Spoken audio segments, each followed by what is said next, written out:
Good afternoon, everyone. Actually, this is Shubham. Right now, I'm working as a deputy manager in Skill India for the food processing division.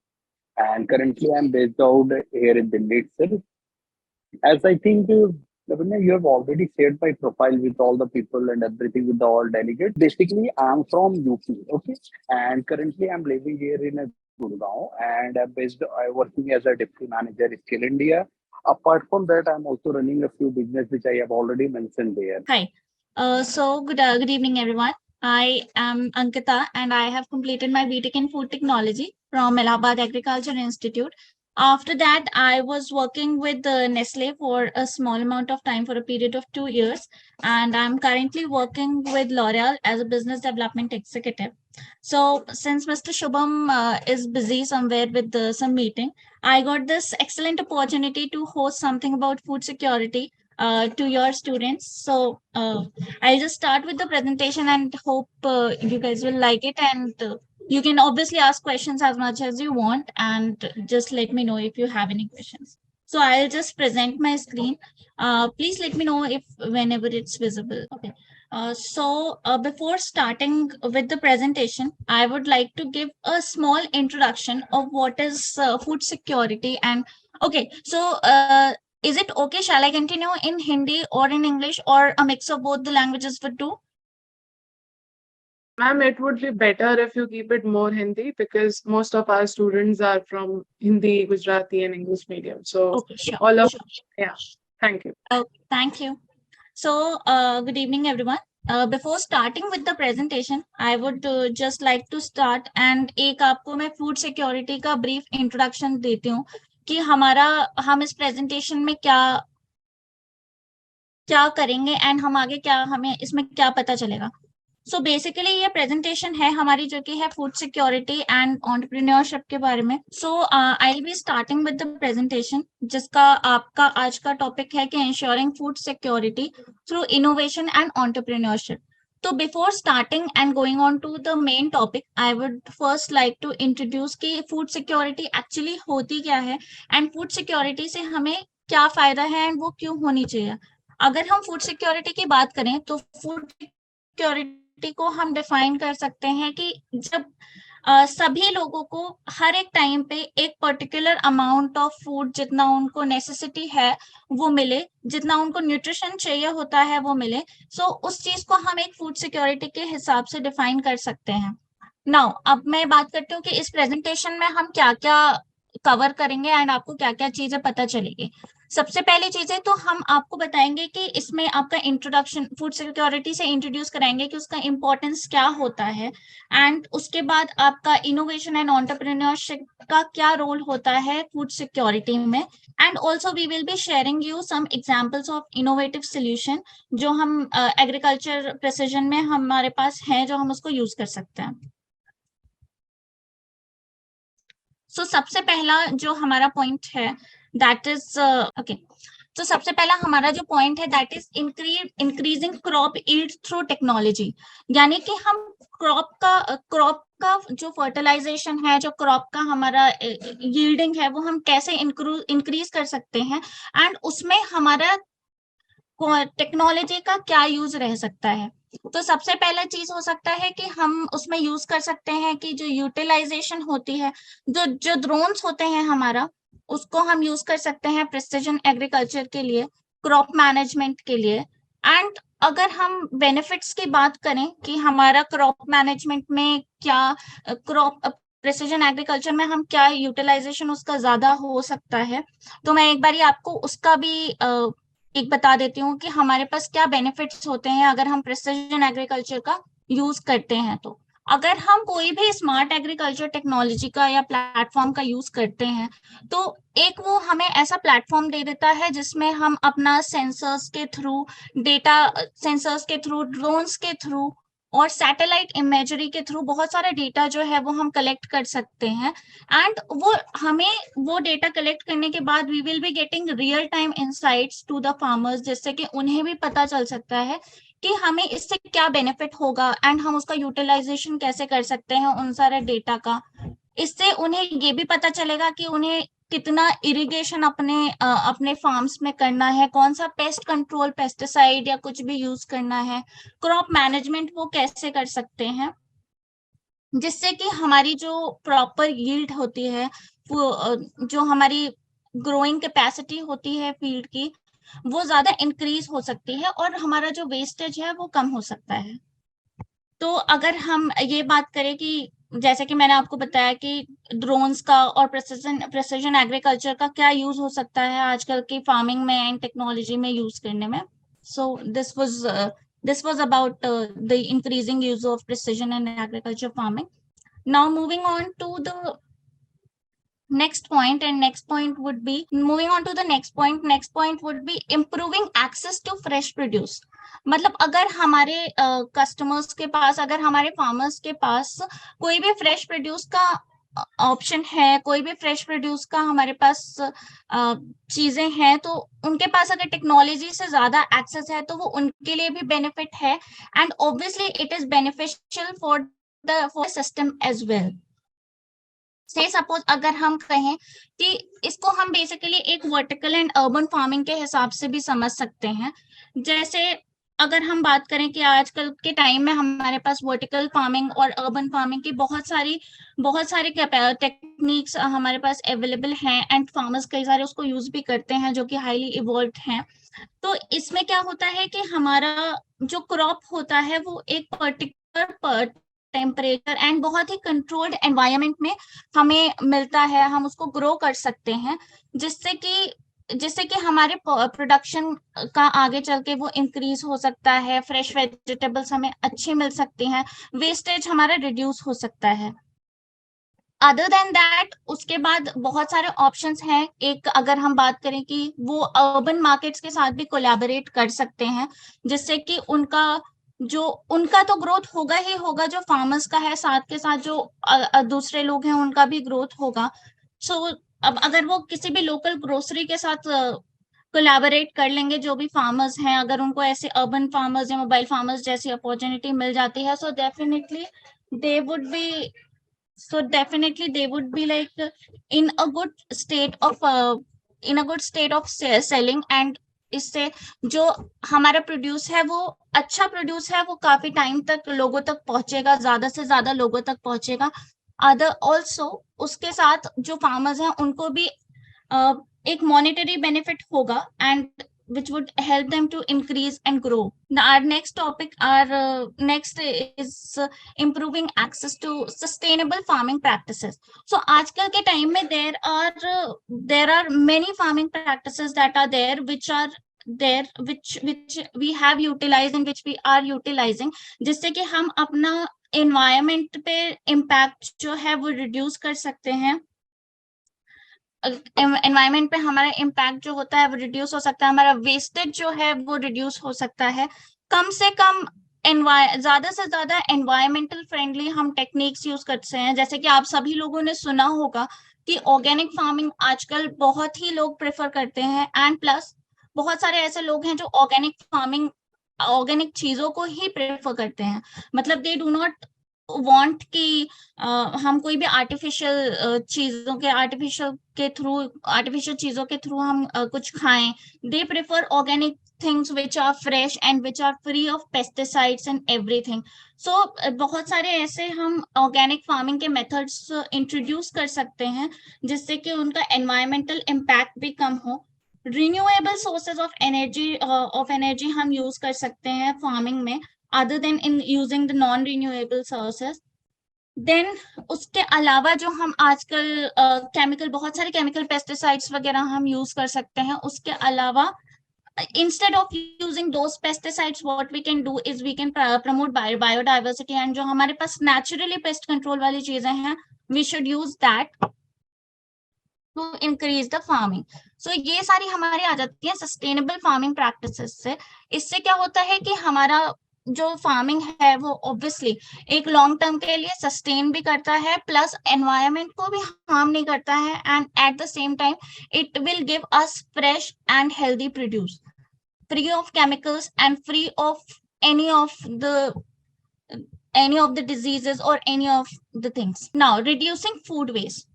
अगर हम food security की बात कर रहे हैं and हम बात कर रहे हैं कि हमें हर एक इंडिविजुअल तक, हर एक पर्सन तक in India we need to ensure, अगर हम बात कर रहे हैं कि हमें हर एक इंडिविजुअल तक, हर एक कस्टमर तक एक अच्छा फूड सिक्योरिटी वाला अच्छा फूड पहुंचाना है एंड न्यूट्रिशियस फूड पहुंचाना है, then it is very important for us to reduce the food waste.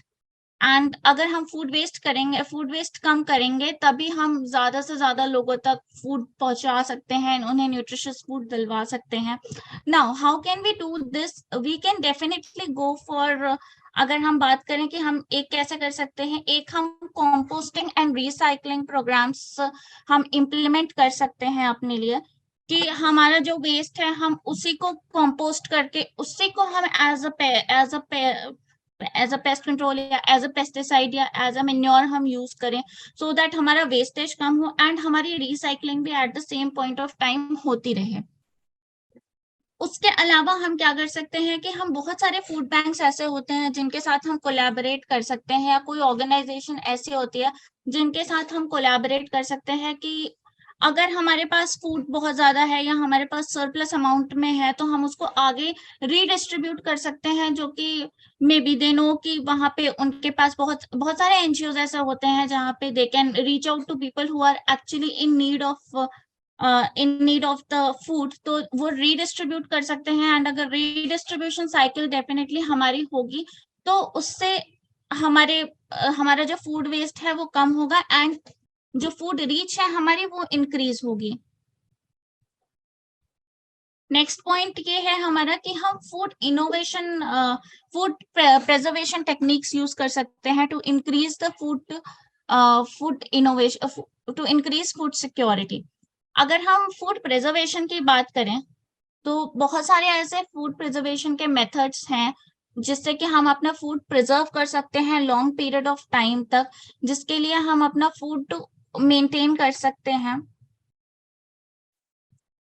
जिसके लिए हम अपना फूड काफी टाइम तक उसको सेव कर सकते हैं एंड उसको काफी टाइम तक हम यूटिलाइज भी कर सकते हैं। बहुत सारे आजकल ऐसे एडवांसमेंट्स हो गए हैं पैकिंग टेक्नोलॉजी में कि पहले ही आपने आपने जैसा देखा होगा कि आजकल हम बहुत सारी ऐसी चीजें हैं जो हमारे पास कैंड में आती है। अगर हम जैम्स की बात करें, हम नॉर्मल बीन्स की बात करें तो वो भी हमारे पास कैंड में आता है। इनफैक्ट हमारे पास फ्रूट्स भी कैंड में आते हैं। तो वो सारे हमारे पास इनोवेशन एंड पैकेजिंग टेक्निक्स हैं जिससे कि हम अपने खाने को बहुत लंबे टाइम के लिए प्रिजर्व कर सकते हैं। आपने फ्रीजिंग का नाम सुना होगा कि बहुत सारी चीजें हैं जो हम लॉन्ग टाइम के लिए फ्रीज कर देते हैं एंड उसको हम देन लॉन्ग टर्म के लिए हम यूज करते रहते हैं। बहुत ही सिंपल है, अगर हम नॉर्मल सॉल्टिंग वगैरह के थ्रू हम प्रिजर्वेशन भी कर सकते हैं, सॉल्टिंग उसमें कर सकते हैं एंड वो प्रिजर्व हो जाता है, उसकी प्रिजर्वेशन लाइफ, उसकी लाइफ बढ़ जाती है बेसिकली, अगर हम किसी भी वेजिटेबल की बात करें। सो इससे क्या होता है कि हमारी फूड जो है लॉन्ग टर्म के लिए हम यूज कर सकते हैं एंड यूटिलाइज कर सकते हैं। एंड अदर देन दैट उसके बाद हमारे जो पोस्ट हार्वेस्ट लॉसेज हैं वो भी कम हो जाते हैं एंड उसके भी बहुत सारे बेनिफिट्स होते हैं हमारे पास, जो कि हम फूड सिक्योरिटी इंक्रीज कराने में यूज कर सकते हैं। उसके बाद हमारा जो नेक्स्ट टेक्निक है दैट इज हमारे farmers are very important to us and they are the ones who bring food for us, because वो दिन भर काम करते हैं in the fields and that is how we get our food and how we get good and nutritious food. So their role is very important when it comes to food security. अगर हम farmers की बात करें, जो हमारे small scale farmers हैं उन्हें बहुत ज्यादा नॉलेज नहीं है अभी कि वो क्या, उन्हें कैसे कर सकते, उनके पास रिसोर्सेज नहीं है, उनके पास नॉलेज नहीं है कि वो अपना डेली प्रोड्यूस जो है वो इंक्रीज कर सकें, उससे उन्हें भी बेनिफिट हो और साथ के साथ हमारे जो फूड प्रोड्यूस है वो भी इंक्रीज करे। तो हम उनके साथ बहुत सारी ऐसी चीजें कर सकते हैं, जैसे कि उनको ट्रेनिंग प्रोवाइड कर सकते हैं कि उनके लिए क्या बेनिफिशियल है, कैसे उन्हें क्या, किस चीज का, किस पेस्टिसाइड का, किस मेन्योर का, किस चीज का यूज करना चाहिए, सो दैट और उन्हें क्या क्या रिसोर्सेज ऐसे मिल सकती हैं जिससे कि उनका बिजनेस और ग्रो हो सकता है, उनका क्रॉप प्रोडक्शन और ग्रो हो सकता है। जैसे कि बहुत सारी कंपनीज ने आजकल ऐसा स्टार्ट किया है. If I talk about ITC is one company जिन्होंने अपना एक उनका एक इनिशिएटिव है जहाँ पे वो कस्टमर्स को अपने से कनेक्ट करते हैं, जो भी उनके फार्मर्स जो अर्बन जो एकदम रूरल जाके जहाँ पे फार्मर्स होते हैं, जहाँ पे उनके पास रिसोर्सेज नहीं होते हैं, उनके पास एक्सेस नहीं होते हैं, वो कनेक्ट करते हैं एंड वो उन्हें ट्रेन करते हैं. ऑल्सो उनके पास कई सारे एप्स हैं एंड कैसे कई सारी टेक्नोलॉजीज ऐसे हैं जिससे कि जो कस्टमर्स होते हैं, जो फार्मर्स होते हैं, वो कनेक्ट कर सकते हैं to for seed buying and everything. So that is a very good initiative that is being taken by a company like ITC. So वो फार्मर्स को बहुत ही ज्यादा हेल्प करता है. उसके बाद वो फार्मर्स ऐसे होते हैं कि मे बी उनके पास बहुत ज्यादा क्रेडिट फैसिलिटीज नहीं होती है, उनके पास फाइनेंस ज्यादा नहीं होता है, जिसकी वजह से वो अपना बिजनेस ग्रो नहीं कर पाते हैं, अपना फूड प्रोडक्शन जो है वो इंक्रीज नहीं कर पाते हैं. तो हमें ये भी इंश्योर करना चाहिए या हमें ऐसी कुछ फैसिलिटीज लानी चाहिए कि जो फार्मर्स हैं उनके पास माइक्रो फाइनेंस का और क्रेडिट फैसिलिटीज होनी चाहिए, ताकि वो क्रेडिट लेके अगर उनके पास कोई फाइनेंशियल दिक्कत है तो अपना बिजनेस ग्रो कर सकें, अपना प्रोडक्शन बढ़ा सकें. तो that is something which is there. Then promoting sustainable agriculture. बहुत सारी ऐसी चीजें हैं आजकल सस्टेनेबल एग्रीकल्चर की. अगर मैं बात करूं कि बहुत सारे सस्टेनेबल प्रैक्टिसेस हैं जो हम अपने बिजनेसेस में इंट्रोड्यूस कर सकते हैं. कैसे कर सकते हैं? अगर मैं स्पेशली सी फूड की बात करूं तो सी फूड आजकल बहुत ही ज्यादा, मतलब the people who are non-vegetarian they like seafood very much and अगर हमें उसमें क्या कर सकते हैं, अगर हम सी फूड की बात करें तो हम एक्वाफोनिक्स और हाइड्रोफोनिक्स, हमारे पास एक टेक्निक्स होती हैं जिनके थ्रू हम सी फूड फार्मिंग को सस्टेनेबल कर सकते हैं, सस्टेनेबल प्रैक्टिसेस उसमें इन्वॉल्व कर सकते हैं. देन बहुत सारी ऐसी टेक्नोलॉजीज होती हैं जिससे कि हम फिश प्रोडक्शन में एंड उसके वेस्ट मैनेजमेंट में बहुत सारी टेक्नोलॉजीज यूज करते हैं जिससे कि उसका जो वेस्ट है वो कम हो सकता है एंड जो हमारा फिश प्रोडक्शन है वो इंक्रीज हो सकता है एंड एफिशिएंट हो सकता है. So this is about that. Then उसके बाद अगर हम बात करें कि this is I guess the final slide of the presentation and अगर मैं इसको एक कंप्लीट पूरे प्रेजेंटेशन को एक कंप्लीट जिस्ट में बताऊं तो आई थिंक 2-3 पॉइंट्स ऐसे हैं जो कि हम आगे लेके चल सकते हैं to ensure the way forward कि हम अपनी फूड सिक्योरिटी कैसे इंक्रीज कर सकते हैं, क्या क्या हम चीजें कर सकते हैं जिससे कि हाँ मे बी आगे चल के हमें उसमें बेनिफिट मिले. तो फर्स्ट ऑफ देम इज कि जैसे कि मैंने आपको कई सारी कंटिन्यूड इनोवेशन और एंटरप्रेन्योरशिप प्रैक्टिसेस बताई हैं, be it sustainable agriculture, be it introduction of organic farming, be it collaboration with the urban farmers and urban farming methods. ये सारी चीजों को हम आगे ग्रो करते रहे एंड कंटिन्यू उसमें इनोवेशन एंड एंटरप्रेन्योरशिप का ब्लेंड करते रहे सो दैट हमारी फूड सिक्योरिटी हमेशा इंश्योर है एंड हमें we do not lack food at any given point of time. Then उसके बाद अगर हम गवर्नमेंट और प्राइवेट सेक्टर की कम्युनिटीज का एक ब्लेंड कर दें, so I think that it would be a very great blend because हमें डेफिनेटली गवर्नमेंट का जो सपोर्ट है वो मिलेगा, प्लस जो हमारे पास फाइनेंस का दिक्कत आता है एंड रीचेबिलिटी का, रिसोर्सेस का दिक्कत आता है, वो दिक्कत नहीं आएगा. So I think that is also a way forward which we can take if we want to increase the food security in our country. Then अभी भी हमारे पास अगर मैं रिसर्च की बात करूं या सस्टेनेबल फूड सिस्टम्स की बात करूं तो there still a lot of scope when it comes to sustainable food system, sustainable farming and everything. So हमें ज्यादा से ज्यादा इन सारी चीजों में इन्वेस्ट करना चाहिए रिसर्च करने के लिए एंड हम कैसे क्या चीजें डेवलप कर सकते हैं जो कि हमारे फार्मर्स के लिए बेनिफिट हो, हमारे लिए लॉन्ग टर्म के लिए सस्टेनेबल हो एंड हमारे फूड सिस्टम के लिए अच्छी हो, फूड वेस्ट हमारे पास कम हो, फूड वेस्ट मैनेजमेंट हमारे पास ज्यादा से ज्यादा क्या क्या प्रैक्टिसेस हम इन्वॉल्व कर सकते हैं। There are an number of things जहाँ पे हम रिसर्च कर सकते हैं, डेवलप कर सकते हैं नई चीजें which would help in food security. So yeah that's it from my side. And अगर आप लोगों के पास कोई क्वेश्चंस हो please do let me know and yeah ma'am, so that's it from my side. Thank you. Thank you so much, ma'am. That was very, interesting session. I would request students, आप लोग please कोई भी questions है आपको, आप question and answer box में भी डाल सकते हैं और आप hand raise भी कर सकते हैं, तो हम आपसे क्वेश्चन पूछेंगे। सर जैमिन पारेख करके हैं, उन्होंने हैंड रेस किया है, प्लीज उनको अनम्यूट करिए। Jaimin, you can ask your question. हाँ, मुझे आपसे ये क्वेश्चन है कि मैम आप ये इंडस्ट्री में काफी टाइम से हैं, तो आप थोड़ा सा अपना एक्सपीरियंस शेयर करते हैं, जो आपका पर्सनल एक्सपीरियंस है ऑन फील्ड, जो आपने ऑब्जर्व किया हो, तो थोड़ा सा बच्चों को पता पड़ेगा कि फील्ड में क्या चीजें चलती है, जो हम पढ़ते हैं उससे थोड़ा सा डिफरेंट होता है फील्ड वर्क। तो प्लीज आप हम हमारे साथ शेयर करिए वो।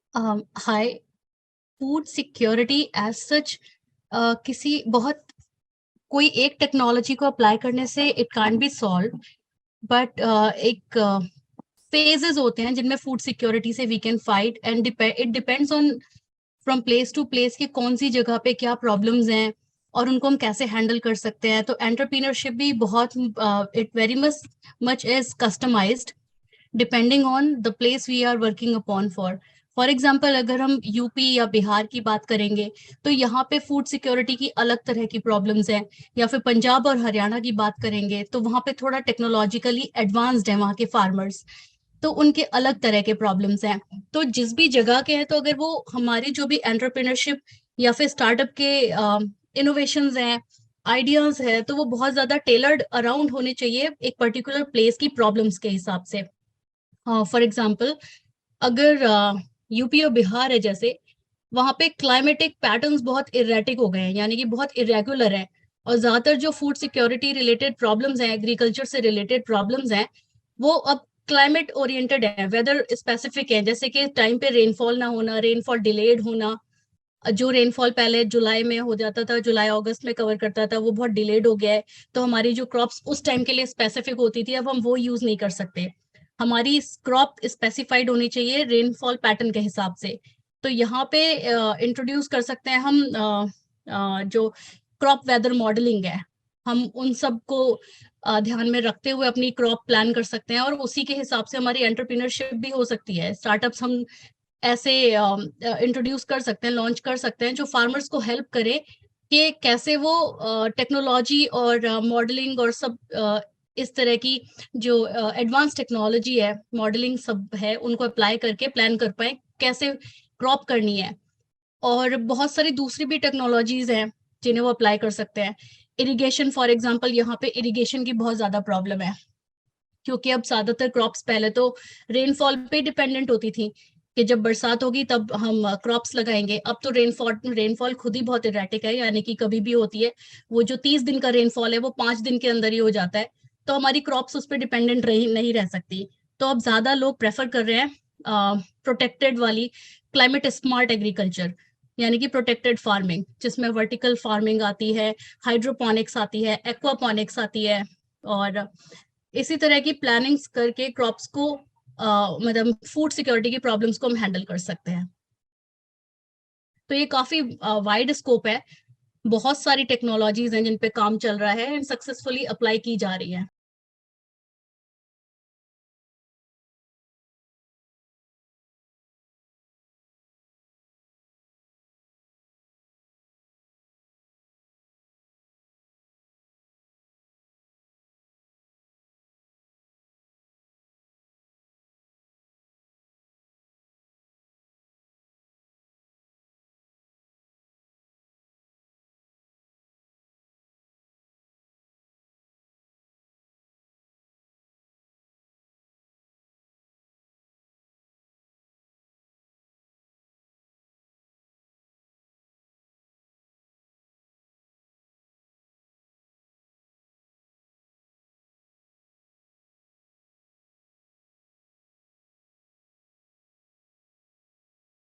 Any ma'am other?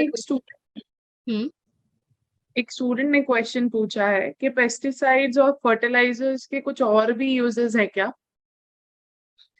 पेस्टिसाइड और फर्टिलाइजर्स के बेसिकली यूज डायरेक्ट क्रॉप्स में तो होते ही हैं।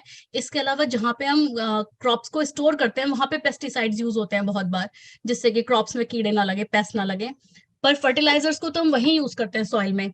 इनके यूजेस तो वहीं तक हैं, बट इनके होता क्या, प्रॉब्लम कहाँ आती है कि जब हम इनका एक्सेसिव यूज करते हैं, क्योंकि हमारी फार्मर कम्युनिटी इतनी ज्यादा अवेयर नहीं है। उन्हें पेस्टिसाइड की या फर्टिलाइजर की कंपनी बताती है कि आप जितना ज्यादा पेस्टिसाइड यूज करेंगे उतना ज्यादा बेटर होगा आपकी क्रॉप के लिए, बिकॉज उनका तो फायदा है, जितना ज्यादा उनका प्रोडक्ट सेल होगा उतना कंपनीज को बेनिफिट होगा। पर प्रॉब्लम यह है कि हम जरूरत से ज्यादा अगर पेस्टिसाइड और फर्टिलाइजर लगाते हैं तो इवेंचुअली वो प्रॉब्लम होती है एनवायरमेंट के लिए, हमारी सॉइल्स खराब होती हैं। और बाकी जो ग्लोबल वार्मिंग में सब ऐड ऑन कर रहे हैं कार्बन डाइऑक्साइड, और वो जो आपने अक्सर सुना होगा बहुत ज्यादा हाइप हो रहा है कार्बन मार्केट, कार्बन क्रेडिट्स, वो इसीलिए हो रहा है कि हम कार्बन बहुत ज्यादा ऐड कर रहे हैं जो ग्लोबल वार्मिंग को इनिशिएट कर रहे हैं। तो हमें पेस्टिसाइड्स और फर्टिलाइजर्स एकदम ऑप्टिमम क्वांटिटी में यूज करना चाहिए, but because of lack of awareness हम एक्सेसिव यूज करते चले जाते हैं हमारे फार्मर्स। मैम एक और स्टूडेंट ने एक क्वेश्चन पूछा है कि फूड जी। टेक्नोलॉजिस्ट डेयरी इंडस्ट्री में कैसे या डेयरी टेक्नोलॉजी डेवलप करने में कैसे हेल्प कर सकते हैं? हाँ, डेयरी टेक्नोलॉजी में भी food, actually dairy technology is a part of food industry, और इंडिया तो डेयरी टेक्नोलॉजी में शायद टॉप टायर कंट्रीज में से एक है। इंडिया का शायद सेकंड या थर्ड नंबर आता है डेयरी इंडस्ट्री में। तो जितने भी इनोवेशंस हो रहे हैं दे आर कि ज्यादा से ज्यादा मिल्क प्रोड्यूस कर पाए, या जो भी डेयरी रिलेटेड प्रोडक्ट्स हैं वो प्रोड्यूस कर पाए, उनका पैकेजिंग कैसे बेहतर हो, उनका ज्यादा टाइम के लिए कैसे वो स्टेबल चीजें बना पाए।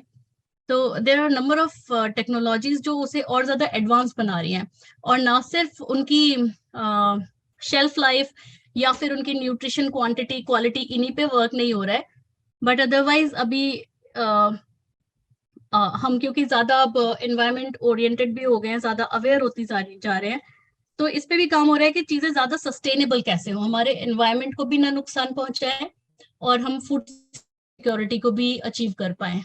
आज से 20 साल पहले हमारा टारगेट केवल फूड सिक्योरिटी था, हम ज्यादा सस्टेनेबिलिटी ओरिएंटेड नहीं थे, but now we are working towards both food security भी और सस्टेनेबिलिटी भी। मैम जैसे कि हमारा मिशन ये है कि हम स्टार्टअप और इनोवेशन को प्रमोट करें हमारे डिस्ट्रिक्ट में, तो मैं ऐसा आपसे क्वेश्चन है मुझे कि अगर आप हमारे स्टूडेंट्स को प्रॉब्लम स्टेटमेंट्स अगर आपके पास एग्जिस्टिंग हो जिन पर इनको काम करना चाहिए, या जहां से ये आइडिया जनरेट कर सकते हैं, या जहां से ये कोई मतलब चीजों को पढ़ सकते हैं या सोच सकते हैं कि कहाँ पे काम करना चाहिए, तो वो लोग कुछ हैं अगर आपके पास प्रॉब्लम स्टेटमेंट्स तो आप प्लीज शेयर करें। हाँ बिल्कुल, ऐसे बहुत सारे प्रॉब्लम स्टेटमेंट मतलब प्रॉब्लम्स एरियाज हैं जहाँ पे अभी एम्पल ऑफ अपॉर्चुनिटीज हैं, स्पेशली एक डेवलपिंग कंट्री लाइक इंडिया के लिए। Sorry to interrupt, ma'am. It would be better if you can turn on your video because we are recording it and we'll be putting this video on YouTube channel. Sure. Yeah, thank you so much, ma'am.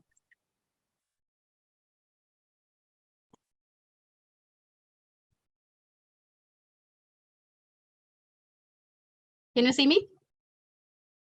Yeah, ma'am, we can see you. Okay.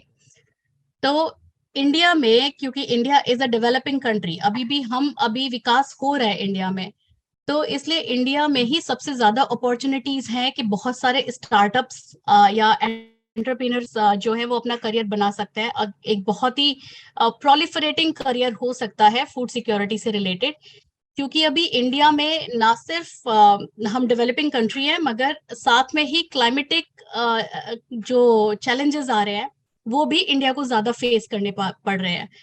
India भले ही climatic changes के लिए responsible नहीं है उतना ज्यादा, India is not responsible for this global warming इसके लिए ज्यादा रिस्पॉन्सिबल अभी तक जितनी स्टडीज हुई है उनमें डेवलप्ड नेशंस हैं, like US and Europe. I don't want to name most of them, but we know हमारे यहाँ इंडस्ट्रियलाइजेशन देर से आया, हमारे यहाँ डेवलपमेंट अब हो रहा है धीरे धीरे.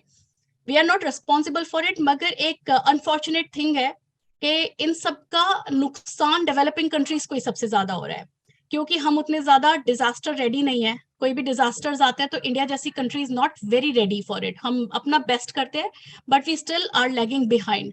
हम एक्सट्रीम कंडीशंस के लिए रेडी नहीं है. तो फूड सिक्योरिटी की प्रॉब्लम भी इंडिया में इसीलिए ज्यादा है क्योंकि यहाँ पे जब एक्सट्रीम कंडीशंस आती हैं, लाइक ड्रॉट है, रेनफॉल है, फ्लडिंग है, इन सब की के लिए हम अभी तैयार नहीं है. तो हमारा एंटरप्रेन्योरशिप इसलिए ज्यादा अच्छा हो सकता है क्योंकि अभी जो ये वाले पैचेस हैं, फॉर एग्जांपल उत्तर प्रदेश, बिहार के बुंदेलखंड का रीजन, यहाँ पे ड्रॉट है बहुत ज्यादातर प्लेसेस में. यहाँ पे ऐसी क्रॉप्स नहीं होती हैं जो रेगुलर क्लाइमेट पे, मतलब वेदर पे डिपेंडेंट हो, रेनफॉल पे. तो हम ऐसी वेराइटीज पे काम कर सकते हैं जो ऐसी कंडीशंस में ग्रो कर पाए. यानी कि हम ऐसी नई वेराइटीज बना सकते हैं जो ड्रॉट टॉलरेंट हो. ऐसी वेराइटीज या फिर ऐसे इनोवेशंस ला सकते हैं एग्रीकल्चर इंडस्ट्री में जो कि ज्यादा से ज्यादा कम जगह पे ज्यादा से ज्यादा प्रोडक्शन हो पाए. And I would like to add upon here कि सस्टेनेबल भी होना चाहिए, because I am very much related to environment. तो सस्टेनेबिलिटी भी बहुत ज्यादा हमारी रिस्पॉन्सिबिलिटी है. और अभी धीरे धीरे होता जा रहा है कि जितनी भी इंडस्ट्रीज हैं, स्टार्टअप्स हैं, वो सस्टेनेबल बने. तो एक तो हो गया कि हम क्लाइमेट स्मार्ट एग्रीकल्चर में बहुत ज्यादा अपॉर्चुनिटीज हैं. टेक्नोलॉजी नई से नई आती जा रही है, नए से नए इनोवेशंस हो रहे हैं. लाइक ड्रोन की टेक्नोलॉजी जो आज से 10-15 साल पहले यूएस और यूरोप में अडेप्ट हो गई थी बहुत बड़े स्केल पे, वो अब इंडिया में इंट्रोड्यूस हो रही है. पर ड्रोन्स भी अभी उतने इकोनॉमिकल नहीं यूज हो रहे हैं. लाइक हर फार्मर नहीं जानता ड्रोन्स को कैसे यूज कर सकते हैं. तो हम ऐसे ड्रोन्स बना पाए जो फार्मर्स इजिली अफोर्ड कर पाए. They are not affordable yet. I did my PhD from United States of America. तो मैंने आज से 15 साल पहले वहां पे देखा था कि बड़े लैंड होल्डिंग्स में हेलीकॉप्टर्स यूज होते थे. एग्रीकल्चर में एक्चुअली ड्रोन्स यूज होते थे 15 साल पहले. तो हम अब इतना ज्यादा स्टार्ट कर पा रहे हैं. और not just this, but universities में इंक्यूबेशन सेंटर्स बन रहे हैं जहाँ पे स्टूडेंट्स अपने आइडियाज दे सकते हैं, अपने इनोवेशन दे सकते हैं गवर्नमेंट को, and they can get funded, जिन पे अपने स्टार्टअप्स पे दे कैन वर्क एक्चुअली, और they can develop new machines. Innovations are always welcomed. I think ma'am एक so much. स्टूडेंट ने क्वेश्चन पूछा है चैट Mhm. बॉक्स में, what are the challenges we face to ensure the food security. Wait, let me go to the question. या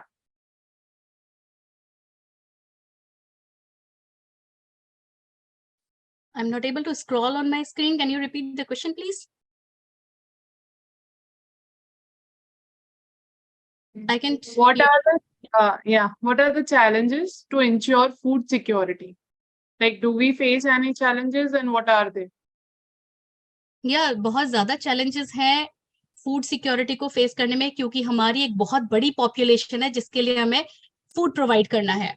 और शायद कहीं ना कहीं इतनी बड़ी पॉपुलेशन को प्रोवाइड करने के चैलेंज को फेस करने के लिए ही हम क्वालिटी को पीछे छोड़ देते हैं. हमारे बहुत सारे स्कूल्स में अब गवर्नमेंट ने मैंडेटरी कर दिया है कि सर्टेन न्यूट्रिशनल स्टैंडर्ड्स फॉलो करने चाहिए.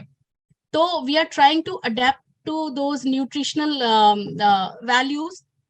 मिलेट्स को इंट्रोड्यूस किया गया है.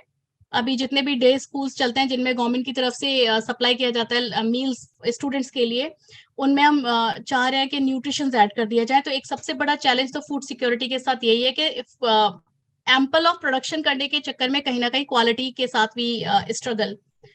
दूसरा चैलेंज है फूड सिक्योरिटी के साथ कि हमारे पास स्टोरेज स्पेस बहुत नहीं है. मतलब स्टोरेज की टेक्नोलॉजी अभी कहीं ना कहीं लैगिंग बिहाइंड है. यानी कि हम अगर बहुत ज्यादा प्रोड्यूस भी कर लेते हैं तो हम उतना ज्यादा स्टोर करके नहीं रख पाते एक लंबे टाइम के लिए, या फिर प्रॉपर्ली डिस्ट्रीब्यूट नहीं हो पाता वो पूरी कंट्री में. तो न्यूट्रिशनल वैल्यू हो गया, स्टोरेज की प्रॉब्लम हो गई, उसके ट्रांसपोर्टेशन की प्रॉब्लम हो गई. एक स्टेट में अगर एम्पल ऑफ प्रोडक्शन हो जाता है तो वो बाकी स्टेट्स में नहीं पहुंच पाता बहुत बार, तो वो पूरा का पूरा वेस्ट हो जाता है कोल्ड स्टोरेजेस में. तो ये भी एक बड़ी प्रॉब्लम है। या फिर बहुत सारा प्रोडक्शन ऐसा होता है जो कि गोडाउन्स में ही सड़ जाता है। तो स्टोरेज के साथ बहुत सारे अभी जरूरत है कि रिसर्च की जाए एंड नई टेक्नोलॉजी और स्टार्टअप्स आए जो कि स्टोरेज के लिए बेहतर से बेहतर अपॉर्चुनिटीज एंड इकोनॉमिक आंसर्स दे पाए। एक स्टूडेंट ने क्वेश्चन पूछा है एसएसआईपी रिलेटेड, तो मैं उस को जवाब देना चाहूंगी कि आप अगर आपके इंस्टीट्यूट में एसएसआईपी फंड्स मिलते हैं और अगर नहीं मिलते हैं, वो उन्होंने अभी तक कोलैबोरेशन नहीं किया एसएसआईपी के साथ, तो वो आपका म्यूट है माइक। लोग एसएसआईपी फंड्स के लिए जो भी यूनिवर्सिटी के पास ऑलरेडी एसएसआईपी के ग्रांट्स अप्रूव हो चुके हैं वहां पे अप्लाई कर सकते हैं। 2.5 लाख तक आपको इनिशियल ग्रांट मिल सकता है सॉफ्टवेयर बनाने के लिए। और अगर आपका मार्केट में प्रोटोटाइप आप लेकर जाना चाहते हैं, उतने लेवल तक आपका सॉफ्टवेयर बन जाता है, तो अप टू 10 लाख भी आपको ग्रांट मिल सकती है। और अगर आपके ग्रुप में कोई को फाउंडर लड़की है तो और भी ज्यादा बेनिफिट्स मिलेंगे आपको। तो उसके लिए आप अपने एसएसआईपी कोऑर्डिनेटर से बात करिए। और अगर आपके यूनिवर्सिटी में नहीं है तो आपके आसपास की जो भी यूनिवर्सिटीज है, जैसे अपने महसाणा में गणपति यूनिवर्सिटी है, एमएन कॉलेज है, तो आप वहां पर जाकर भी बात कर सकते हैं, आपको कोई भी हेल्प करेगा वहां पर। और अगर नहीं तो आप यहाँ कलेक्टर ऑफिस में भी आ सकते हैं अपना स्टार्टअप आइडिया लेकर, हम भी आपकी हेल्प करेंगे। मैम, आप कोई अपनी पीएचडी की जर्नी की स्टोरियां कुछ शेयर करना चाहोगे स्टूडेंट्स के लिए, थोड़ा इंस्पिरेशन मिलेगा उनको? मैम आप म्यूट है। Yes, I got that. या तो स्टूडेंट्स, मेरी PhD was based on agriculture के डेवलपमेंट पे ही थी कि एग्रीकल्चर में कौन से पेस्ट होते हैं, कैसे अटैक करते हैं। तो वहां पर मेरे को क्योंकि I I did my masters in India only, और पहली बार वहां पे एक फॉरेन लैंड में एक्सपोजर मिला था that the people there were highly developed. अभी जितने हम हैं वो आज से मैंने 15 साल पहले टेक्नोलॉजी यूएस में देखी थी। तो पहली बात तो मैंने देखा कि इंडिया में जितना हम ज्यादा भाग रहे हैं टुवर्ड्स इंडस्ट्री जॉब्स, वहां पे people were getting more ready to become self dependent. Like वहां पे ज्यादा स्किल एक्वायर करने पे फोकस रहता था स्टूडेंट्स का, या फिर जितने भी चाहे स्कूल स्टूडेंट्स हो या यूनिवर्सिटी स्टूडेंट्स हो, they try to acquire skills as much as they can. They were not just focused कि हमारे को डिग्री लेनी है, ग्रेड्स अच्छे आने चाहिए, बट स्किल ओरिएंटेड होते हैं वहाँ के स्टूडेंट्स। तो that was the best part of my education there कि अगर डिग्री को एक तरफ भी रख दे, if we can not get a job anywhere, हम इतने स्किल्ड हो जाए कि we can start our own work. Like हमारा ओरिएंटेशन ऐसा नहीं होना चाहिए कि हम एक किसी और के लिए काम करने के लिए तैयार है, बट हम इतने स्ट्रॉन्ग, इतने स्किल्ड हो कि we can provide work and job opportunities for many more people. तो इसके लिए जरूरी है कि हम प्रॉब्लम्स को समझें अपनी सराउंडिंग्स में। And after getting education from there, I realised कि इंडिया शायद वर्ल्ड की one of the best countries है जहाँ पे हमारे को बहुत ज्यादा अपॉर्चुनिटीज ना सिर्फ गवर्नमेंट दे रही है, बट वहाँ के अभी बहुत ज्यादा बाकी है वहां पे काम करना, यहाँ इंडिया में काम करना। तो there are ample of opportunities, आपके पास इनोवेशन की कमी नहीं है। There is lot of work that can be done here. इससे पहले कि फिर से बाहर की इंडस्ट्रीज आके यहाँ पे काम करना स्टार्ट करें, you get skilled and start to give your best for your country, generate employment.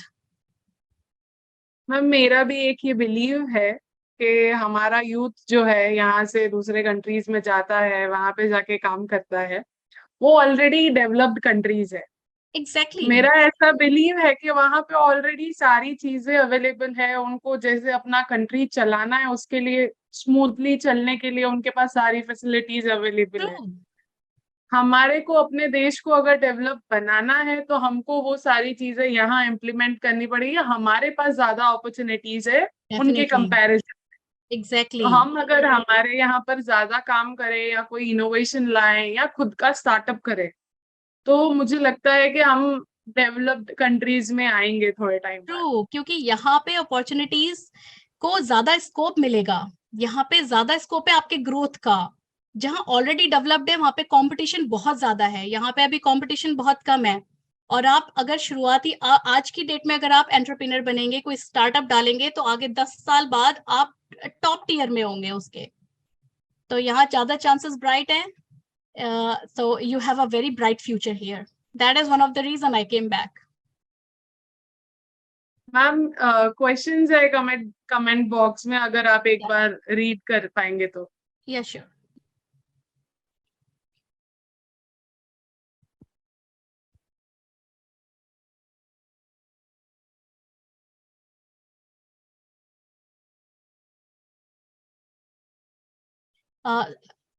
ये हिंदी वाला क्वेश्चन आप बता रहे हैं जो लिखा है लास्ट में?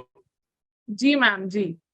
हम ये भी कर सकते हैं कि जमीन का टेस्ट करके कौन से पाक उसमें लेने लायक है वो पता करके कृषि को बताए कि इसमें एक खातर की जरूरत है जिस वजह से जो जमीन बिगड़ रही हो वो कम, और जैसे कि पाक लायक गेहूं का उत्पादन ज्यादा होता है टन्स है तो उसकी जगह दाल के उत्पादन को, जिस वजह से दाल का इनपुट भी कम हो।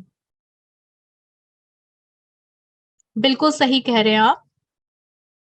डेफिनेटली जमीन का टेस्ट होना बहुत ज्यादा जरूरी होता है, क्योंकि अभी क्या होता है कि जितने भी फार्मर्स हैं वो ट्रेडिशनल मेथड्स को फॉलो कर रहे हैं। वो टेस्टिंग करवाते भी हैं तो उतने ज्यादा सीरियसली नहीं करवाते, क्योंकि वो उनका एक सेट पैटर्न है कि अगर यहाँ पे गेहूं की खेती ज्यादा हो रही है तो वो साल दर साल गेहूं की ही खेती करते चले जाते हैं। They have no idea about कि क्रॉप रोटेशन करके हम बेहतर जमीन की कंडीशंस भी मेंटेन करे रह सकते हैं, और हम उत्पादन क्षमता भी बढ़ा सकते हैं जमीन की। या फिर जो भी हमारी सॉइल की कंडीशन जिस क्रॉप को सपोर्ट कर सकती है, हमें वो क्रॉप वहां पे लगानी चाहिए, तो उससे ज्यादा हमें प्रोडक्शन मिलेगा, रेदर देन कि हम अगर सॉइल में कुछ कंडीशन, सॉइल की न्यूट्रिशनल कंडीशन अब ऐसी हो चुकी है, मिनरल्स ऐसे हो चुके हैं कि वहां पे गेहूं नहीं लगेगा, और हम फिर भी वहां पे गेहूं लगाएंगे तो डेफिनेटली हमारा प्रोडक्शन बहुत कम होगा। तो आप बिल्कुल सही कह रहे हैं कि कोई भी क्रॉप लगाने से पहले वहां की सॉइल टेस्टिंग, वहां का जो क्लाइमेट, जो वेदर कंडीशंस हैं, उनको जरूर ध्यान में रखना चाहिए, जिससे कि हमें बेहतर से बेहतर, ज्यादा से ज्यादा प्रोडक्शन मिले और जमीन भी ना खराब हो। आई थिंक ये लास्ट क्वेश्चन था। मैम एक और क्वेश्चन है स्टूडेंट का जी। कि role of government in food security, if you can talk about it. Government तो अपना रोल बहुत बेहतरीन तरीके से प्ले कर रही है, क्योंकि गवर्नमेंट ने हर तरह के सब्सिडीज दी हैं किसानों को। उनको सीड्स मिलते हैं बेहतर क्वालिटी के, अलग अलग वैरायटी के। जो स्टडीज की मैं बात कर रही हूँ कि यूनिवर्सिटीज में और रिसर्च लैब्स में चल रही है, गवर्नमेंट उसको अप्लाई करने के लिए अलग अलग स्टेजेस पे सारे फैसिलिटीज किसानों को या फिर इंडस्ट्रीज को, एंटरप्रेन्योर्स को, स्टार्टअप्स को प्रोवाइड करती है सब्सिडाइज्ड रेट्स पे। प्लस गवर्नमेंट के पास जो किसानों के लिए गवर्नमेंट ने ऑटोमेटिक वेदर स्टेशंस लगवा के उनके लिए वेदर की भी फोरकास्टिंग का प्रोविजन बना रखा है, कि कहीं पे भी आप वेदर कोई भी क्रॉप लगा रहे हैं तो आपको पूरा वहां का वेदर का डेटा मिल जाएगा कि वो आपकी क्रॉप वहां के लिए सूटेबल है कि नहीं है। द प्रॉब्लम इज कि हम उतने ज्यादा अवेयर नहीं है और किसानों तक उतनी ज्यादा नॉलेज अभी पहुंच नहीं पा रही है, बट गवर्नमेंट हर तरीके से कोशिश कर रही है। उन्होंने बहुत सारी एप्स बना दी हैं अपनी, उनको क्रॉप्स के लिए, क्रॉप के डिसीजन के लिए, सीड के प्रोविजंस के लिए, या स्टोरेज के लिए भी, और एंटरप्रेन्योर्स के लिए भी उन्होंने बहुत सारे। आप अगर जाएंगे अभी भी देखेंगे स्टार्टअप वाले वेबसाइट्स पे, चाहे यूपी का हो चाहे इंडिया का हो, आपको वहां पे बहुत सारी चीजें मिलेंगी फूड सिक्योरिटी से रिलेटेड। बहुत सारे प्रोजेक्ट्स टाइम टाइम पे निकलते रहते हैं, या फिर फंडिंग्स गवर्नमेंट प्रोवाइड करती है। आप हमेशा उनको देखते रहे। मोस्टली वुमेन के लिए तो बहुत सारी सपोर्ट प्रोवाइडेड है। Thank you. हम मैम, हाँ जी मैम बोलिए आप। अच्छा, नहीं, I was saying I hope के सारे स्टूडेंट्स को अपने क्वेश्चंस मिले होंगे। अगर आप इसके बाद भी आपके पास कोई क्वेश्चंस होते हैं तो वी आर ऑलवेज ओपन। आप प्रॉपर थ्रू चैनल के थ्रू अगर क्वेश्चंस और अपनी क्वेरीज आप हमारे तक भेजेंगे तो we definitely will try to provide the best of answers. Thank you.